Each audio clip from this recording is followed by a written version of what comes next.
The knock on my front door wasn't a knock at all. It was a pounding, three sharp slams that rattled the glass panes and made the picture frames tremble on the wall.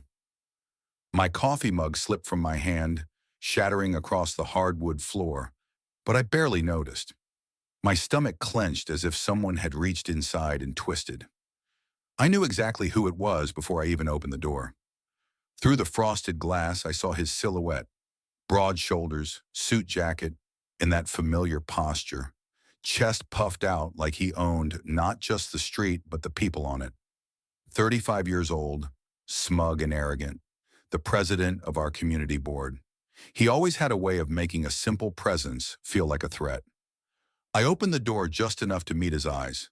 They were cold, scanning past me into my home, as if he had the right to measure every inch of my life. His lips curled in that half-smile I had come to dread. "You're in violation," he said, skipping any greeting. His voice was low, deliberate, the kind of tone that makes your skin crawl because it's not what he says. It's the satisfaction in how he says it. I blinked. Violation of what? My voice cracked slightly, though I tried to steady it. I was 70 years old, not a child, and this was my house, my home. He leaned closer, the scent of his cologne sharp, almost chemical. "Your fence is 2 inches over the regulation height. 2 inches. That's grounds for immediate fines and possible legal action. You'll want to fix it before things escalate." My heart pounded in my chest. 2 inches? My fence had stood there for 15 years, weathered storms, held in memories, and never once had it been a problem. He knew that. This wasn't about a fence. It was about control. Neighbors across the street peeked from behind their curtains, their faces pale shadows in the glass. I could feel their eyes on me, silent witnesses afraid to step outside. The air was heavy, thick with unspoken tension, like the moment before thunder cracks in a summer storm. I swallowed hard. "I'll look into it," I said carefully, though every fiber in me wanted to slam the door in his face. But he wasn't done. He stepped 1 foot over the threshold, not fully inside, but close enough to make it clear he could. His hand brushed the edge of my doorframe, claiming space that wasn't his. "You'd better," he whispered, "because next time, it won't just be me on your porch. And next time, it won't be about a fence." The pounding in my ears drowned out everything else. My breath came in shallow gasps, my knees were weak, and for a moment, I thought I might collapse right there in front of him. I gripped the edge of the door to steady myself, forcing my body to stay upright. Finally, he pulled back, straightening his jacket, brushing invisible dust from his lapel. He gave me that smirk again, the one that said he had already won, before turning and walking down the path like a conqueror, leaving his mark on a battlefield. The door clicked shut behind him, but his presence lingered in the room like smoke after a fire. I pressed my hand to my chest, trying to calm the thundering of my heart, but it was no use. Something inside me knew this was just the beginning. Because if a man like that could knock on my door at sunrise, threaten me over 2 inches of wood, and walk away with that smug certainty, what would he try next? I moved into this neighborhood more than 30 years ago, when the houses were still new and the oak trees along the sidewalks were nothing more than thin, spindly saplings. Back then, the community was quiet, a place where children rode bicycles until the streetlights came on, where neighbors waved at each other on Sunday mornings, and where a man could work an honest job, come home to his family, and know he belonged. Now I'm 70 years old, retired, and alone in the house that holds every memory I have left. My wife passed 10 years ago, my children grown, scattered across different states with families of their own. The photographs on the mantelpiece are all I have of the laughter that once filled these walls. Every creak of the floorboards carries her footsteps. Every draft at night whispers her voice. Selling the house? Leaving it behind? It isn't just an option I don't want. It's a loss I couldn't survive. That's why the knock at the door shook me to my core. Because this house is more than wood and nails. It's the last piece of my life I can still hold on to. And he knew that. The HOA had always been there. But in the old days, it was nothing more than a small committee of neighbors who wanted to keep the lawns tidy, collect dues for the streetlights, and maybe host a summer barbecue. But then came him, the new president, young, 35, with slick hair and sharper eyes. He didn't run for the role to serve the community. He took it because it gave him power, and power was his oxygen. He strutted into meetings like a businessman closing a deal, except the deal was always at someone else's expense. He loved the rules, quoting them, twisting them, weaponizing them.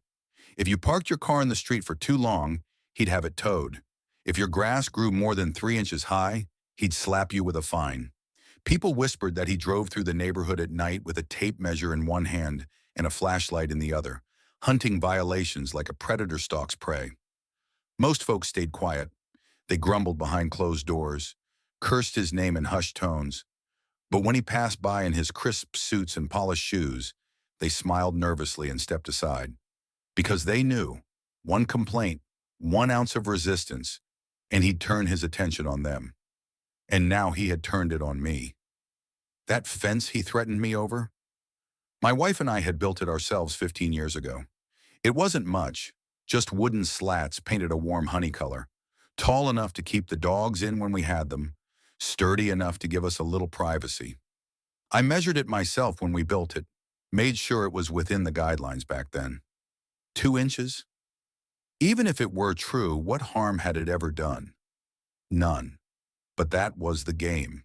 He didn't need a real reason. He only needed an excuse. And 2 inches was all the excuse he required. I remember the first time I saw him at a meeting, standing at the podium in the clubhouse with his gavel in hand. His voice carried not with warmth or camaraderie, but with command. He spoke of maintaining property values and protecting the community's image. His words were sharp, but his smile sharper. Some people nodded along. Others shifted uncomfortably in their seats. But no one challenged him, until now. That morning, after he left my porch, I walked the perimeter of my fence with a tape measure, my hands trembling. 39 3/4 inches. The regulation was 38, 2 inches, maybe less depending on where the ground rose or dipped. It didn't matter. He was right, technically. But that wasn't what haunted me. It was the way he'd said it, the look in his eyes. It wasn't about wood and numbers. It was about breaking me down, piece by piece, until I either bent or broke. I leaned against the fence, staring out at the quiet street. Mrs. Holloway across the way quickly drew her curtain when I looked up. Mr. James, who used to chat with me about baseball, ducked his head and hurried back into his garage. Nobody wanted to get involved. Not because they didn't care, but because they were afraid. And that was his true weapon. Fear. As the days passed, I started getting letters in my mailbox. Official notices with the HOA's seal at the top, each one colder than the last. Violation, fence exceeds height regulation. Failure to comply will result in fines of $100 per week. Another said, non-compliance may lead to legal action, including foreclosure proceedings if dues remain unpaid. Foreclosure. The word hit me like a hammer every time I read it. They could take my home, my memories, my life, over 2 inches. I barely slept at night. Every creak of the house made me think of footsteps on the porch. Another knock, another notice. I started avoiding the clubhouse meetings, too ashamed to face the eyes I knew were watching me. He wanted me isolated. He wanted me alone. And it was working. But deep down, something simmered. A quiet, stubborn flame I'd carried my whole life. I had fought through worse than this. I'd buried my wife, survived illnesses, and worked jobs that broke my back. And I wasn't about to let some power-hungry young man strip me of my dignity. Still, I couldn't shake the question. What would he do next? Because men like him never stopped at one victory. They always wanted more. The first fine arrived on a Wednesday. I remember the way the envelope felt in my hands. Thin, official, the kind of paper that smelled of ink and authority. My name was printed in bold at the top, the HOA seal stamped like a warning. I ripped it open at the kitchen table, the morning light spilling across the countertop. Failure to reduce fence height by 2 inches. Fine assessed, $100. Payment due within 10 business days. The words blurred. $100. I could pay it, sure, But that wasn't the point. I was retired, living off Social Security and a modest pension. $100 wasn't pocket change, and the letter said assessed weekly. Weekly. It felt like a noose tightening, one knot at a time. I crumpled the paper in my fist, my hands shaking. The furnace clicked on in the basement, the sound startling me. For the first time in decades, my home didn't feel safe. It felt watched. The next day, I walked to my mailbox and caught sight of Mrs. Holloway again. She gave me a sympathetic look, but when I opened my mouth to speak, she turned quickly and shut her door. Not a word, not a wave, just silence. Even my old friend James, the one who used to talk baseball with me, kept his distance. I saw him at the grocery store once, pushing his cart, and when our eyes met, he looked away, muttering something about forgetting an item, disappearing down another aisle. I couldn't blame them. They had their own homes, their own fears. They saw what was happening to me, and they didn't want to be next. The following week, I forced myself to attend the community meeting at the clubhouse. I needed to face him, needed to look him in the eye and remind him I wasn't just some old man he could push around. The room buzzed with chatter as neighbors filled the folding chairs. Fluorescent lights hummed overhead, casting everything in a pale, sterile glow. At the front of the room stood the man himself, suit jacket crisp, hair slicked back, gavel in hand. His presence filled the space like smoke. He called the meeting to order with a sharp crack of the gavel. First item, he announced smoothly, ongoing violations. My name was first on the list. He said it with deliberate clarity, pausing long enough for the whispers to ripple through the room. Mr. He looked down at the papers in front of him, then back up at me with a smirk. Fence height remains non-compliant. Fines accumulating. Legal action pending. I stood slowly, my knees stiff, but my voice steady. That fence has stood for 15 years. No one had a problem with it until you. This isn't about the fence, and you know it. The room fell silent. Dozens of eyes turned toward me. He tilted his head, feigning innocence.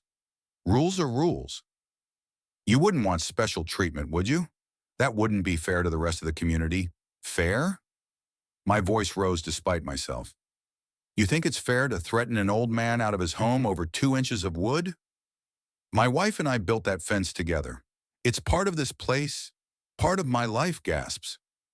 A few murmurs of agreement, but just as quickly the whispers died down, stifled by fear. His smile widened. If you can't abide by the rules, perhaps this community is no longer the right fit for you. And with that, he moved on to the next item, as if my existence were no more than a footnote. I sank back into my chair, fury burning in my chest. Around me, neighbors avoided my gaze. Only one woman, seated 2 rows back, gave me the faintest nod, a flicker of support, small but enough to keep the ember inside me alive. The fines doubled the following month. Letters came every week, piling up on my kitchen counter like a stack of threats. Then came the petty harassment. Anonymous complaints about my lawn, though I mowed it twice a week. Notices claiming my garbage cans were visible from the street, though they had always been in the same spot. Each one felt like a strike, part of a campaign to bury me under paper and intimidation until I gave in. One morning I woke to find my fence spray painted with the word violator in dripping red letters. My stomach turned. I knew it wasn't kids. The paint was too deliberate, the word too pointed. This was someone with a message, and I knew exactly whose message it was. I scrubbed for hours, hands raw, until the wood was clean again, but the word lingered in my mind, etched deeper than any paint could go. By summer, I rarely left the house. The fear of finding another notice, another vandalism, another whisper waiting for me kept me inside. My blinds stayed closed. My phone rang with anonymous calls, silent at first, then with voices muttering, "Pay up," before hanging up. One night, lying awake in the dark, I heard footsteps outside my window, slow, deliberate, the crunch of gravel under shoes. My breath caught in my throat. The shadow lingered, then moved on. I reported to the police, but they only shrugged. Could be kids, they said. Unless you have proof, there's not much we can do. Proof. That word would become my lifeline. By the 3rd month, the fines totaled over $1,500. I received a certified letter stating that if payment was not made in full within 30 days, the HOA had the right to place a lien on my property, a lien that could eventually lead to foreclosure. I sat at the kitchen table with the letter in front of me, my hands trembling, tears welling in my eyes. My wife's photograph stared back at me from the mantel. I whispered to her, "They're trying to take it away, Margaret. Our home, everything we built." Something inside me shifted that night. Fear gave way to resolve. If they wanted a fight, they get one. I wasn't entirely alone. That woman from the meeting, her name was Linda, knocked on my door one evening. She was in her 50s with sharp eyes and determined expression. She spoke in hushed tones, glancing around as if the walls had ears. "You're not crazy," she said. "He's done the same to others. My husband and I got fined over a flower bed he said was too unruly. We paid because we couldn't afford the fight. But you," she paused, looking me dead in the eye, "you might be the one who can stand up to him." Her words lit a fire in me. For the first time, I felt the possibility of not just surviving, but pushing back. Together, we began collecting letters, notices, photographs, dates and times of harassment. We documented everything. I even bought a small camera and installed it near my porch, hidden behind the eaves, catching every shadow that passed by at night. The villain thought he was untouchable, that his power made him invincible. But arrogance blinds a man, and arrogance leaves trails. The letter that broke me came on a Saturday morning, hand-delivered instead of mailed. That alone told me everything. I could see his fingerprints in the smudged ink, smell the faint chemical tang of his cologne on the paper. It was a final warning, written in bold capital letters across the top. Failure to comply will result in immediate legal proceedings, including lien enforcement and forced sale. Forced sale. There it was in black and white. The words stole the air from my lungs. He was no longer bluffing. He was ready to take my home. I sat at the table, the letter trembling in my hands, and for a moment, despair washed over me like a wave. I was tired, 70 years old, worn down by grief, fines, threats, the constant pressure of his campaign. But then my eyes landed on the mantel, on the photograph of Margaret in her Sunday dress, smiling the way she always did when she tended her roses. I heard her voice in my memory. "Don't you ever let them take what's yours?" I stood up, slowly, deliberately. I had reached the end of my rope, but not the end of my fight. If he wanted a war, he'd get one. That night I called Linda. My voice was steady, almost too steady. "It's time." She didn't hesitate. "Then we'll make it count." We spent the next week preparing. We gathered every piece of evidence, copies of letters, photographs of vandalism, and recordings from the small camera I had installed. And then, the jewel of it all, a clip of him himself, caught on my porch one night, whispering to someone I couldn't see. "Keep the pressure on him. He'll fold. They always do proof. At last, undeniable proof." But we couldn't simply file it quietly. That would bury it in paperwork, stall it in bureaucracy. No, the only way to end this was to expose him in the place he loved most, the community clubhouse, in front of everyone. The night of the next meeting, I arrived early, clutching a manila folder so tight my knuckles whitened. The clubhouse smelled of disinfectant and faint coffee, fluorescent lights buzzing overhead. Folding chairs filled quickly as neighbors shuffled in, whispering among themselves. And then he entered. Crisp suit, polished shoes, gavel in hand. He scanned the room, his eyes locking on me. He smirked, as if this was all a game he'd already won. The meeting began. Routine matters droned on, budget allocations, landscaping updates. Then, as always, came violations. My name appeared on the agenda again, bold and damning. He lifted his chin, voice booming. "Mr. Drain remains in violation. Fence uncorrected. Fines unpaid. Foreclosure proceedings are recommended." Gas rippled through the room. My stomach twisted, but I forced myself to stand. My voice shook only slightly at first, then grew stronger with each word. "I have something to say." Dozens of heads turned. He arched an eyebrow, clearly amused. "Briefly, please." We have procedures. I ignored the jab. For months, I've been fined, threatened, and harassed. Over 2 inches of wood. But this isn't about rules. It's about abuse of power. Murmurs swept the room. Some people shifted uncomfortably. Others leaned forward. I pulled out the first letter, holding it high. He fined me $100, then $200, then threatened foreclosure, over a fence that stood here for 15 years without complaint. I laid the letters on the table in front of me, one after another, the stack growing. He claims to protect property values, but what he really does is prey on people too scared to fight back. His smirk faltered, just slightly, enough to see the crack. And I can prove it. The room went silent. Even the hum of the lights seemed to fade. I pulled out the small recorder, pressing play. His voice filled the room. Keep the pressure on him. He'll fold. They always do. The words echoed off the walls, sharp, undeniable. Gasps, whispers. A woman in the back covered her mouth with her hand. His face drained of color. He slammed the gavel down, the sound sharp and desperate. Out of order. That recording is inadmissible. This meeting. But I wasn't finished. I flipped open the folder and held up photographs. My fence spray-painted. My porch littered with anonymous notices. Dates, times, documented. Linda stood, lending her voice. We've all been targeted. Our flower bed, the Johnson's shed, the Lopez family's car. He uses the rules not to protect us, but to control us. A roar of murmurs filled the room, anger building like a storm. Neighbors who had once stayed silent now found their voices. He threatened us too, someone shouted. He fined me for a bird feeder, another added. We were too scared to say anything. The tide had turned. I looked him dead in the eye, my voice steady as stone. This isn't about offense. It's about dignity, about our homes, about freedom from your tyranny. And tonight it ends. His hands shook as he tried to maintain order, banging the gavel again and again.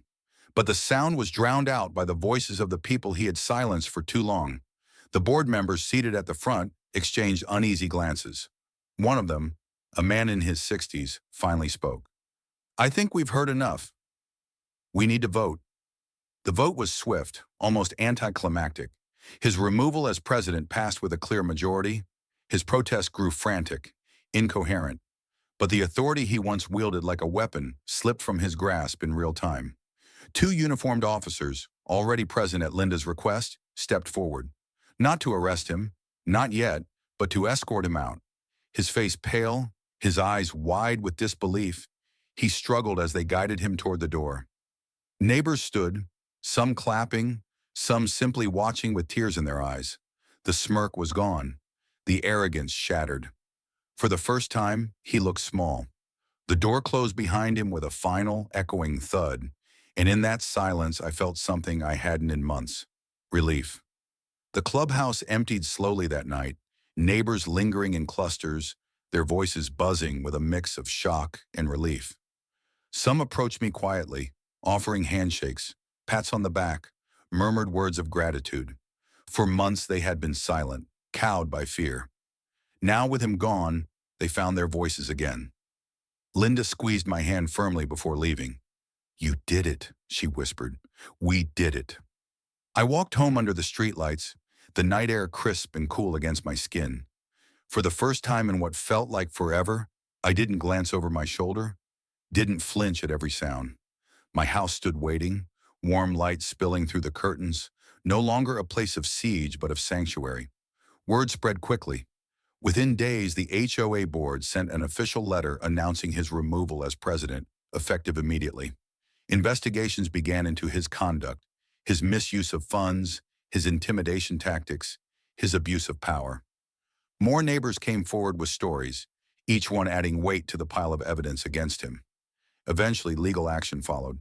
He wasn't just stripped of his title, he faced real consequences, fines, lawsuits, even the threat of criminal charges. His arrogance had blinded him, and now it had destroyed him. The man who once strutted through the neighborhood like a king now avoided it altogether, moving out quietly under the cover of night. And just like that, the shadow lifted. The next meeting at the clubhouse felt different. No gavel slammed like a weapon, No smug smirks cast fear into the room. Instead, neighbors spoke openly, tentatively at first, then with growing confidence. They voted on fair policies, discussed improvements, even planned a summer barbecue, the first in years. I sat in the back listening, a quiet smile tugging at my lips. This was what community was supposed to feel like. Not a dictatorship, not a battlefield, but a group of people coming together to look out for one another. Several neighbors approached me afterward. Mr. James, the one who had once avoided me in the grocery store, shook my hand firmly. I should have stood up sooner, he admitted. But you gave us the courage. Mrs. Holloway, her eyes damp with tears, said softly, "We owe you our homes, our peace." "Thank you," I nodded, humbled. I hadn't fought for gratitude. I'd fought for survival. But knowing it had freed more than just me, that it had given others the strength to rise too, that was its own kind of justice. Back in my own house, I finally exhaled the breath I felt I'd been holding for months. The stack of violation letters no longer sat accusingly on the counter. Instead, they were filed away neatly in a drawer labeled evidence, a record of battles fought and won. I walked the perimeter of my fence, running my hand along the wood. It stood tall, sturdy, weathered but strong, just like me. 2 inches too high, they said, but to me it was perfect. Every nail, every slat, a piece of history. My wife's laughter still clung to it, the sound of her hammering nails, the way she brushed sawdust from her cheek with the back of her hand. They could never take that away. As I leaned against the fence, I realized something important. This fight was never just about wood and rules. It was about dignity, about refusing to be bullied, about holding on to what matters even when the odds are stacked against you. At 70 years old, I never thought I'd find myself at war with a man half my age. Never thought I'd have to fight so hard just to keep the roof over my head. But life has a way of testing you, reminding you that strength isn't measured by years or muscle, but by resolve. I learned that fear grows in silence, and that courage, once spoken, spreads like fire. The moment I stood up in that meeting, others found their voices too. And together we toppled the giant who thought himself untouchable. Standing up to him gave me more than my home. It gave me back my dignity, my peace, my community. And maybe, just maybe, it reminded everyone else here that power only exists if we allow it. That no man, no matter how slick his suit or sharp his smile, can truly own us if we refuse to bow. That evening, as the sun dipped low, casting the neighborhood in warm golden light, I sat on my porch with a cup of coffee. For the first time in months, the taste was sweet, not bitter. Across the street, children played again. Their laughter carried on the breeze. Neighbors waved as they passed, not out of obligation, but with genuine warmth. I leaned back, letting the chair creak beneath me, and whispered to the sky, "We're safe now, Margaret." Where home justice had been served, dignity restored, and in that quiet moment, I knew one truth above all. You can take away a man's comfort. You can strip him with rules and fear. But if he stands his ground, if he fights for what matters, you can never take his freedom.